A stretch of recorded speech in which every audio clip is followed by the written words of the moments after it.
I'm incredibly excited to see these play-in teams and see what they got. And now it's time for us to look at those exact teams coming in from Group A. And first, we have to take a look at Lion Gaming. Lion, from the LLN, has 9 regional championships. They are the most domestically dominant team in the entire tournament. They have absolutely obliterated their region for years. So good to see them again. Of course, very close battles for Lion in the past when it's come to these sort of stages, when it's come to qualifying rounds at MSI especially. Yeah, I mean, this is a team that had such a close match against Gigabyte Marines. Didn't quite get out, but there was one match separating the two. Of course, now our next team, Gambit Gaming, once again returning to the world stage for what feels like has been an eternity. Yeah, and they have some really historic members on their team. You see with Diamond Prox and Edward once again, but they also have incorporated some members of Albus Nox Luna in that kind of miracle run that they had last year. And now I'm really wondering, with that veteran talent paired with the craziness that was Albus Nox Luna, what they're going to be able to do. But now we have to talk about the final team coming in, the first seed in this group, the 3rd seed from China, Team WE. You can hear the crowd just lose their mind. Yeah, hometown representatives from the LPL. They represented the LPL at MSI. Is their first Worlds appearance in 5 years. Last time was 2012, and they were named World Elite back then. Since then, they've changed their name to WE. This is the tournament for them to earn back that title of being among the World's Elite. Once again, the teams from Group A. Excited to see these guys play today. Want to know what they're going to bring to the table. It's a new patch, it's a new meta, and there's so much to see. But now we have to take the next step. We have to look forward as we get ready for the teams from Group B. And this is yet another one I think will be closely contested.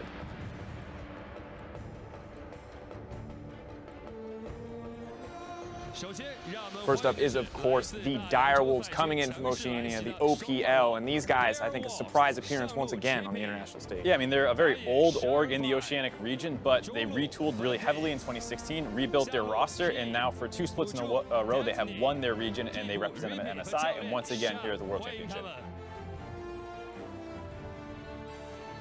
And of course, as we move forward, as we look to the next team, eyes on them, but old rivals of Oceania and the OPL, none other than the CB LOL and Team 1 Esports. If you want to talk about surprise appearances on the stage, Team 1 are definitely a solid case.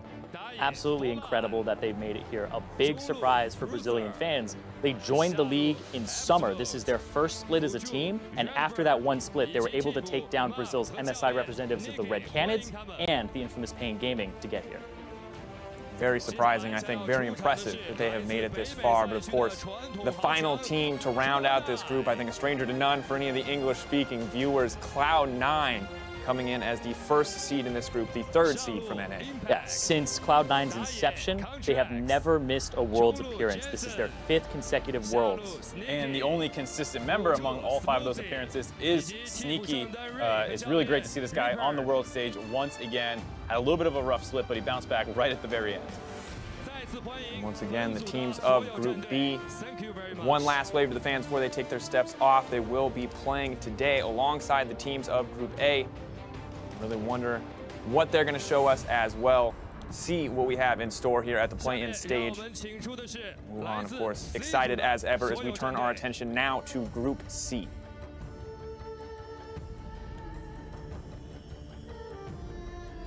First up, a surprising one for many, coming in as the 2nd seed from GPL and the 2nd Vietnamese team at this tournament playing in the play-in stage, Young Generation.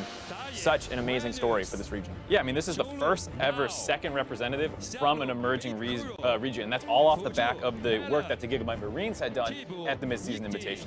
And now it's time for the Vietnamese region to prove off of the Gigabyte Marines performance. Is it just them, or is it the entire region that needs to be respected? Yeah, and I want to know. We can have another Levi. What else have they got to show us?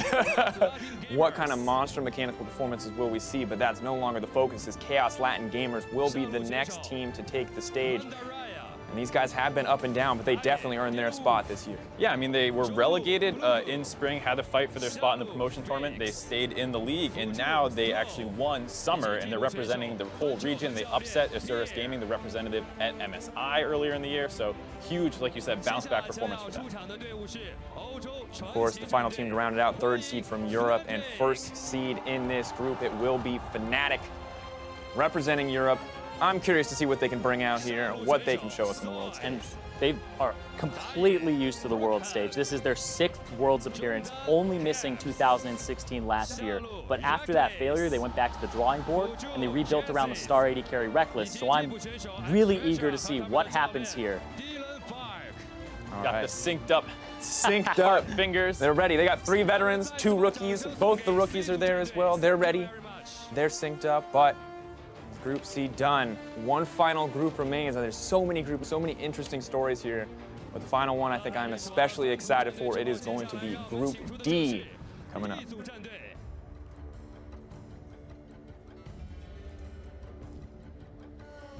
First team on this list, hotly contested as always from the LGL, but Rampage has made the cut this year, taking down Detonation Focus Me to earn their spot. And it's a little bit of a redemption story here for Rampage Gaming at Mid-Season Invitational. They kind of busted out a little bit of the group stage. They did have a good bounce back performance at Rift Rivals, and they're looking to kind of continue that evolution on the international stage. Interesting to see exactly what their roster can do as well. Dara, Tussle, Toru Moyashi, so many names here for the Japanese audience that they're excited to see. But as we look forward to our next team, this is one I think analysts have been praising, a team that people are very excited about from emerging regions, none other than the representatives from the TCL 1907 Fenerbahce. Representing Turkey, they actually joined the league at the beginning of the year. So after 1 year as a team, they were able to take down some Turkish super teams, Supermassive, and get themselves here. And we're looking at this team as somebody that also imported some players, some 2 Koreans on the roster, maybe some familiar faces here as well.